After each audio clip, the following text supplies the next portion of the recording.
Oke. Nah, lanjut. Nah, jadi kalau sin kx begini ya. Ini terhadap sumbu x-nya x. Ini terus ini y. Nah, kalau kita lihat, nah, cos omega t ini sebagai pengalinya. Jadi, gini, dia itu, kan cos omega t itu nilainya dari 0 sampai 1 ya. Benar gak? Iya. Nah, jadinya, kalau ini kan terhadap sumbu x nih. Misalkan emang di x posisi ini, misalkan nih anggap di A, dan ini di B. Nilai sin kx-nya sama dengan 0. Berarti berapapun t-nya, kapanpun, berarti nilainya tetap 0 kan? Nilai sin. Bener gak? Ya Oh, kan? iya. Ya. Misalkan sin kx-nya 0. Cos omega t berapapun nilainya 0 kan? Iya. Kak, maaf ya Kak, ada orang hajatan. Agak berisik. Nggak kedengeran kok. Oh, nggak kedengeran. Nggak berisik ya. Nah, kalau kayak gini berarti dia berapapun nilai t-nya, berarti kapanpun waktunya, Ya. di A dan B simpangannya selalu 0 kan?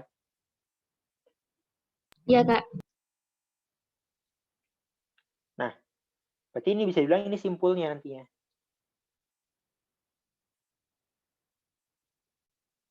Terus cos omega t, dia akan menentukan besar simpangannya itu berapa. Jadi misalkan t-nya setelah 1 second nih, jadi kayak gini.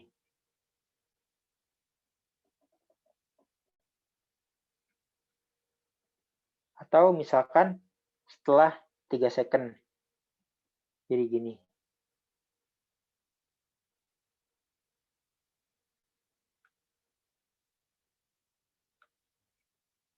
Jadi si cos omega t itu akan menentukan nih simpangannya itu berapa. Dan kalau di sini tuh masing-masing x itu dia punya amplitudonya masing-masing. Amplitudonya itu mengikuti gelombang ini. Jadi misalkan kalau ditanya ya, misalkan ini C. Berapakah amplitudo di C? Maka amplitudonya ya ini. Gitu. Yang ditentukan oleh sin kx. 2A kali sin kx. Maksudnya ini. Ingat ya, jadi setiap x punya amplitudonya masing-masing. Dan yang menentukan besar simpangannya si cos omega t.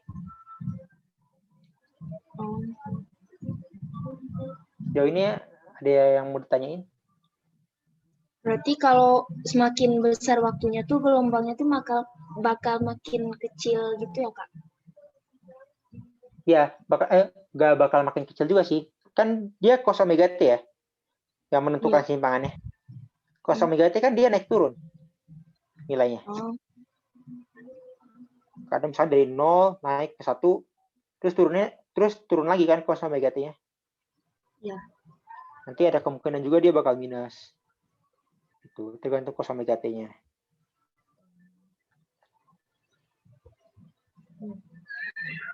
Jadi misalkan saat t-nya 0, cos-nya berarti 1 kan, saat t-nya 0. Berarti dia maksimal. Terus saat misalkan t-nya itu omega t-nya itu maksudnya pi per 4. Gimana ya? Pi per 4 aja kali ya. Ya berarti dia kira-kira akar 2 per 2-nya ya. Jadi bisa anggap segini. Nah, terus saat dia cos omega t-nya sama dengan min 1, dia gelombangnya bakal di bawah. Terus setelah dia min 1, di sini dia naik lagi. Misalkan di sini nih t-nya. Jadi nanti nilainya jadi gini. Dia jadi naik turun gitu loh. Si partikelnya tuh dia naik turun. Bisa ke sana, ke sini, ke sana, ke sini gitu.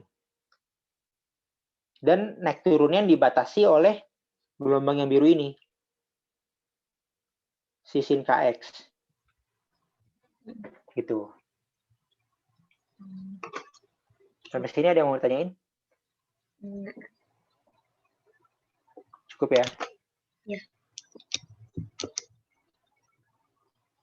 Nah, terus yang ini biasa disebut simpul. Dan yang ini biasa disebut perut. Posisi simpul dan posisi perut. Oke. Ya. Kenapa? Enggak, Kak. Oh, Rumus simpul sama perutnya mau Kakak bahas. Nah, simpul sama perutnya sebenarnya lihat ini aja sih. Lihat lambda. Jadi simpulnya tuh posisi simpul sama dengan N dikali lambda per 2. Tuh. Nah, kalau posisi perut, ini dari suatu referensi ya. Dari suatu titik awal. Dari ujung gelombang.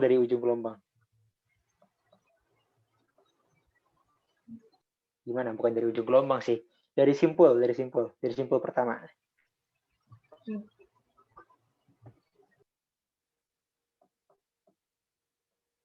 Kalau aku kecepatan bilang aja ya.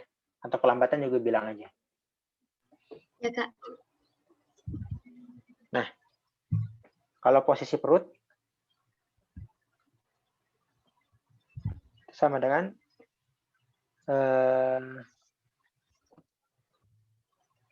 pi per 4 tambah N kali pi per 2. Pi. Lambda ya. Lambda per 2. Dari simpul pertama juga. Sebenarnya ini nggak usah dihafalin. Kamu tinggal lihat ini aja.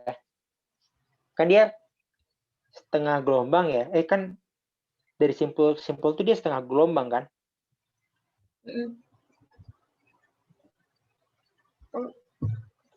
Nah, makanya dia bakal ketemu simpul lagi tuh ya setiap lambda per 2. Setiap lambda per 2 ketemu simpul. Terus lambda kedua lagi ketemu simpul. Jadi N kali lambda per 2. Kak, ini nentuin N-nya tuh, misalnya N tuh sama dengan 1, itu dari yang ujung banget, atau yang ujung tuh N-nya sama dengan 0? Bebas sih sebenarnya. Tergantung soal sebenarnya. Kalau ditanya dari 3 misalnya. Gimana? Dari 3? Maksudnya gimana? Berarti ngitung simpulnya tuh gak dari gambar gitu misalnya. Enggak.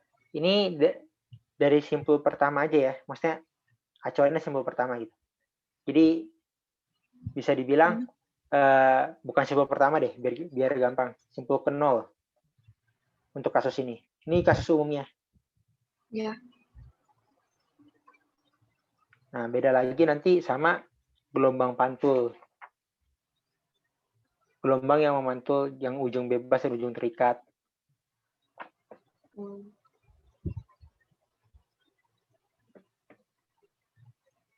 Nah, untuk yang ujung bebas sama ujung terikat tuh sebenarnya agak ribet ya penurunan rumusnya. Jadi biar gampang tuh hafalin rumus akhirnya aja. Tapi jarang sih kalau nanya ujung yang gelombang pantul ini. Jadi kalau ujung bebas terikat, ujung bebas dulu deh, ya ujung bebas. Dia itu Y sama dengan 2A cos 2pi X per lambda kali sin 2pi T per T dikurang L per lambda. Nah, kalau ujung bebas, ujung terikat dulu deh. Ujung terikat. Y sama dengan 2A cos minus 2A sin 2pi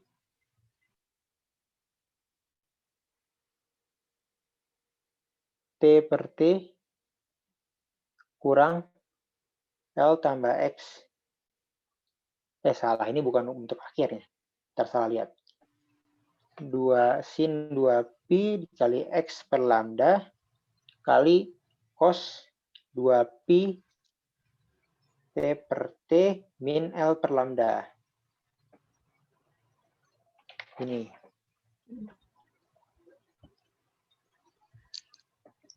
Nah, jadi kenapa begini? Sebenarnya itu ujung bebas itu dia di titik pantulnya, dia berbentuk perut. Misalkan di titik pantulnya ya. Dia berbentuk perut. Jadi gini nantinya bentuk gelombangnya.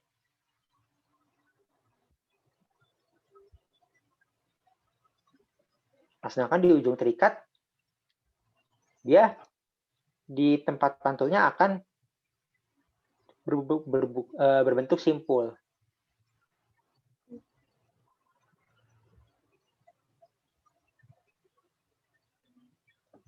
Tuh, tanda ya.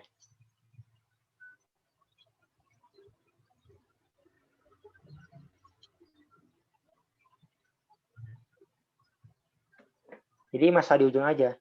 Kenapa gitu? Karena kalau terikat kan kayak partikelnya itu dibuat fix gitu di sini. Dia nggak bisa kemana-mana. Ya. Sedangkan kalau di ujung bebas, dia partikelnya bisa naik turun. Gitu. Sampai sini ada yang mau tanyain? Enggak, Kak. Kalau kamu penasaran, coba cari aja deh di ini videonya di YouTube. Untuk kasus masalah gelombang berdiri itu kayak gimana. Jadi lebih kebayang. Di YouTube tuh ada yang gelombang bebas kalau nggak salah. Atau gelombang terikat itu. Ujung bebas atau ujung terikat gitu. Lupa. Nah, Kak, ya. terus hubungan ujung bebas sama oh ya nggak jadi. Udah. Bentuknya sama Udah. ya. Kan dia di sini X bentuknya. Iya. Terus yang di sini untuk waktu. Sama kayak yang di sini. Cuma ini kan bentuk umumnya. Ini ya sama sih. K kan sama 2pi per lambda. Cuma masalah di sini aja nih. Agak berbeda karena ini dia kondisinya memantul. Kalau ini untuk bentuk umum. Sebenarnya kamu kalau nggak pakai rumus ini juga bisa sih. Jadi nanti pakai logika dari sini. Kalau menurut aku sih jarang yang perlu pakai rumus yang bawah. Biasanya rumus yang atas juga cukup. Bedanya cuma yang di T per T itu ya, Kak? Itu aja yang di omega T waktunya aja yang beda. Oh iya.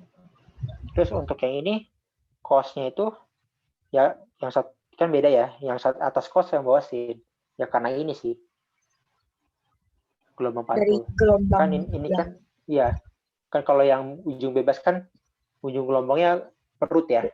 Kalau yang terikat simpul. Jadi bentuknya yang satu yang ini cos, yang ini sin. Ya. Gitu ya. Oke, Kak. Nah, terus ada satu lagi materi di gelombang mekanik yang penting itu tentang kecepatan gelombang di kawat atau suatu tali yang bertegangan. Jadi kita itu pakai persamaan dari Milde nih. Nggak tahu namanya persamaan Milde atau bukan ya? Persamaan dari percobaan Milde. Ya, yang V sama dengan akar TR per mu itu. Nah, iya. FT. Atau kamu tadi nyebutnya apa? F. FR. Dosen sih. Iya FT deng. Iya. T per mu. Nah, FT itu apa? Gaya tekanan, gaya tegangan tali. Oke, benar. Kalau mu? Massa per satuan panjang. Oke. Massa. Nah, terus V di sini searah horizontal atau searah vertikal? Horizontal. Oke, benar. Kecepatan merambat ya? Ya. Bukan kecepatan partikel. Nah, sejauh ini ada yang mau tanyain? Pakai rumusnya kapan ya, Kak? Kalau ada diketahui tegangan gitu. Ya, jadi kalau nanti kasusnya ada misalkan gelombang yang dialirkan di suatu tali yang bertegangan gitu. Gitu aja sih. Kalau dari gambar gelombang tuh tegangannya tuh di mana ya, Kak? Di talinya. Di talinya. Jadi misalkan gini nih. Senar gitar.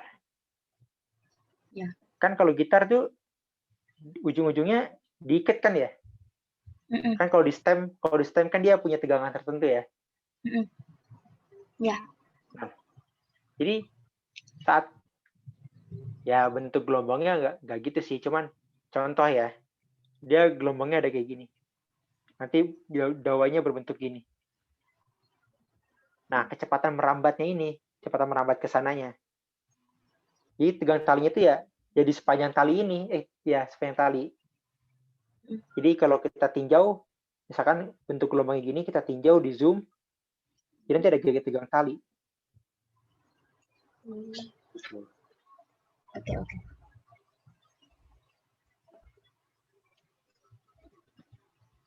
Nanti ada contoh kasusnya sih. Nah,